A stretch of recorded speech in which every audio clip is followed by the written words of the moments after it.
that music means it's time for your OUA update. As Carleton played 2 hard-fought games in Quebec this weekend, Nipissing cruised to 2 easy wins over Ryerson and RMC to move ahead of the Ravens into 3rd place in the OUA East. In other action, Ottawa U beat UQTR 6-1. Queens beat Toronto 5-4 in overtime, and Concordia beat Ottawa U 5-3.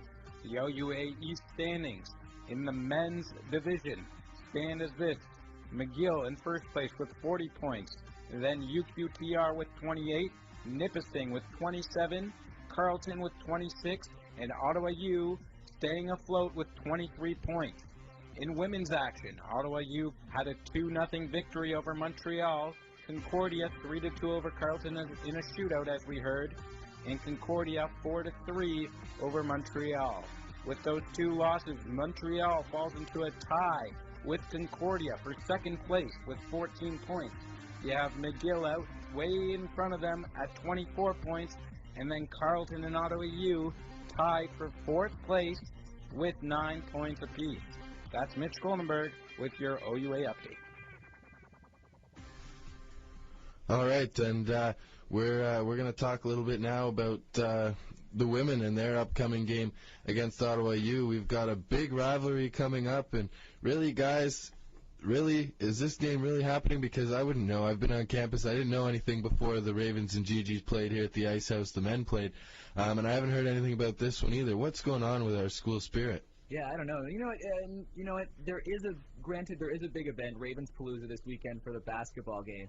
But you know what? What I want to focus on is this rivalry week. Carleton has a perfect opportunity, I think, to market, the ultimate rivalry weekend. You got Ottawa, and even a ticket package or something like that with the Capital Hoops. You buy a ticket to see the Carleton-Ottawa Capital Hoops Classic next Wednesday in 1 week tomorrow, and get a ticket to this Sunday's game for the women to play against Ottawa U. And I'm sure the girls would love the support out there, because when Ottawa U and Carleton played for the men last weekend, the atmosphere was absolutely crazy, and I really hope people come out there. And, I think the school could really take advantage of even marketing, ticket packages like that. Rivalry week, bring the panda back. Absolutely. Well, the Capital Hoops Classic is coming up in a week or two, and they're going to get at least 7,000, 8,000 fans out to that game.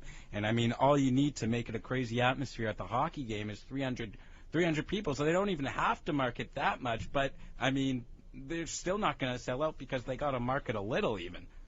Yeah, and it's 6:41 here, so I just wanted to break in with that here at CKCU. We're in our nice warm studio here on 93.1, and we're talking about rivalries, and specifically the Ottawa U Carleton rivalry.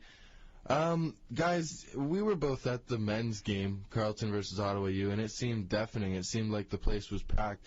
But looking at the attendance figures, the official numbers, it was around 350, which I actually thought was particularly low, especially compared to what they've had in the past. They have had over 500 in to see a game in past years. I didn't know who that was against. I'd assume it was against Ottawa U.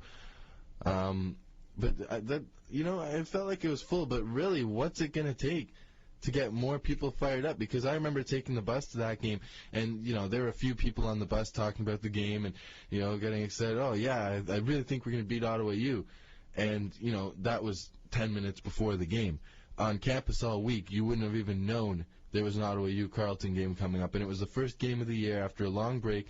The first time the Ottawa GGs were coming to the Ice House. I mean, what is wrong? Yeah, and I think that's the question even the marketing department is pondering themselves.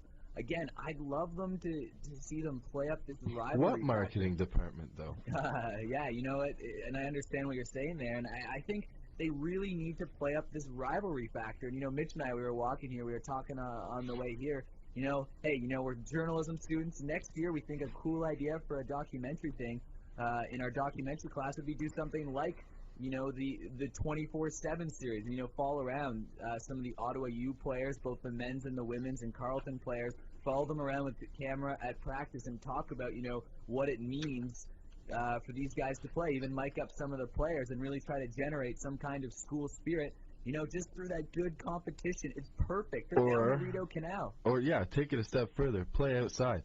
I mean, you don't need 100,000 seat stadiums. This isn't Michigan, and I understand you're not going to fill it up. But can you imagine if you played an outdoor game at Lansdowne or somewhere on the canal, during Dow's Lake, during something like Winterlude, where lots of people are here. You have all year to hype it up. It's Ottawa U, it's Carleton. You don't have to be a huge hockey fan to love that idea. A winter classic at Lansdowne Park and the redesigned Lansdowne Park. That is a great idea. I would love to see that. That would be unbelievable, with half the stands Carleton fans, with half the stands Ottawa U fans, an outdoor spectacle just like that to pump the interest into university hockey. That's a great idea. Get the AD on the phone, Mitch. We need you on this.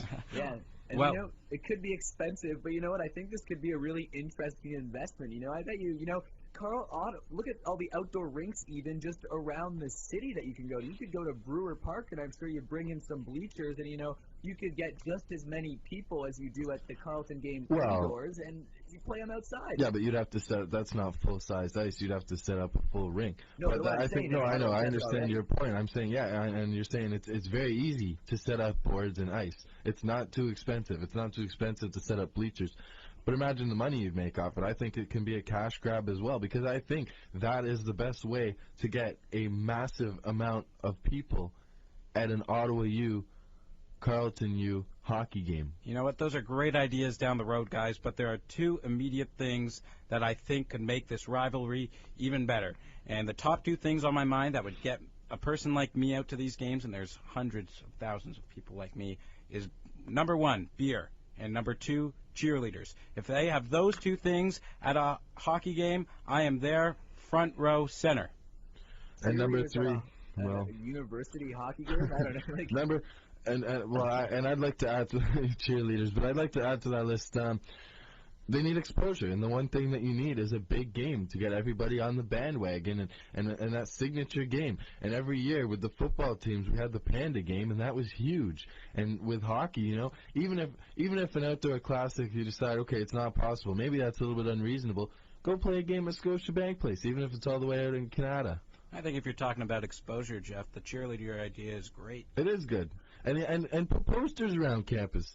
Just make people aware that this is going on, that this is happening, that there's a big game coming up. Because when you create buzz, that's how you get people there. You need people talking. You need people, water cooler talk. Hey, you hear about the big game that's coming up? That's what you need. You need people talking. Hey, Carleton has the emergency text messaging system. Why not do some kind of sports thing where, you can sign up on WebCT, just like we have the option for the emergency text message system. Haven't signed up yet. Yeah, neither have I. But, I would sign up for a sports one that says, hey, you know what? Carleton, Ottawa U this weekend. Tickets are only $2. $2 if you're a Carleton student? Oh, yeah, and there's a fire in Tory Building. Something like that. I think that'd be a great text message. Yeah, and $2 to get in is ridiculous, because these are all former OHL players or CHL players, at least for the most part. And yeah, exactly. And a lot of them, maybe they're not future NHLers. Some of them do still have a shot. Some of them are coming out of NHL training camps and offers to play in NHL training camps.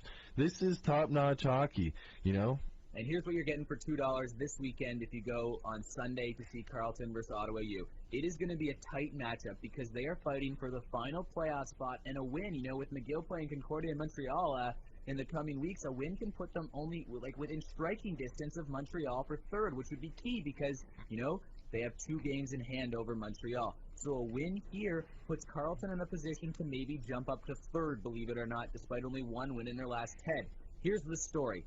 Ottawa was coming off a 4-game losing streak, but they broke it on the weekend with a 2-0 win over Montreal. The question for this team is being goaltending all year long, just like Carleton, and they seem to have got their starter. Caitlin Blasco for the Ottawa GGs was fantastic getting the shutout, and they got their veteran leadership. Kayla Hottot, Blair Kittler, and Erica Pouliot all got on the score sheet for Ottawa U, all played a big game. So, you know what? Ottawa U is starting to get maybe a little bit of momentum off that game. Carleton, meanwhile, has played a couple close games. And you know what? Every team in this CIS has a hot goalie so far. McGill has Labonte, an Olympic goalie. Doyon Lassard stoned Carleton on the weekend for Concordia.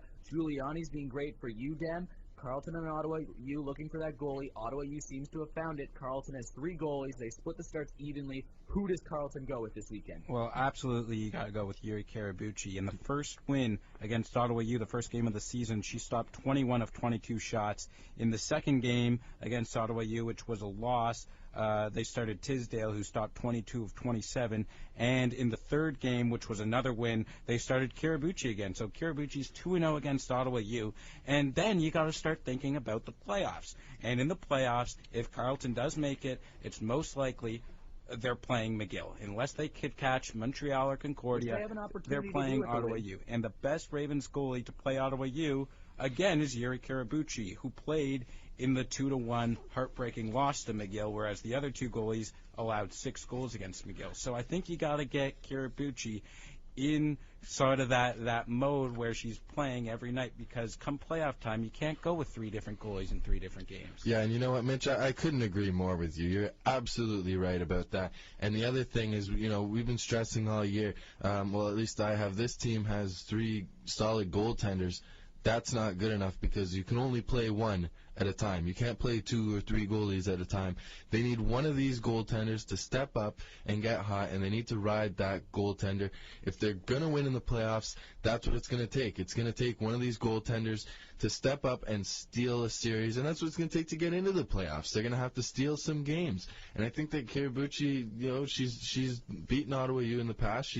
I think she has the most potential out of the 3 goaltenders, to be honest, and I think that's why they brought her in to play for this team. I think it's time for one of these goalies to step up. They've all been solid, and I'm not denying that, but one of them has to step up and be better than the rest and get consistent playing time so they're playing every game. Absolutely. And another thing about this Ottawa U team, as we saw there in their last game against Carleton, is they're very undisciplined. So I think if Carleton plays fast, plays hard, wins those battles to the boards, they'll frustrate this Ottawa GG's team, and they'll get them to take penalties, which is exactly how they won last game. Last game, Ottawa U took 13 penalties, I think it was, and Carleton scored their 2 third-period goals on the power play. One was on a 5-on-3, and it was just on a point shot through traffic for both goals. And, I mean, we're going to move on now to the men's tee-up, and I think we have an interview with Marty that would tee up this perfectly. Jeff sat down with Marty. Here it is.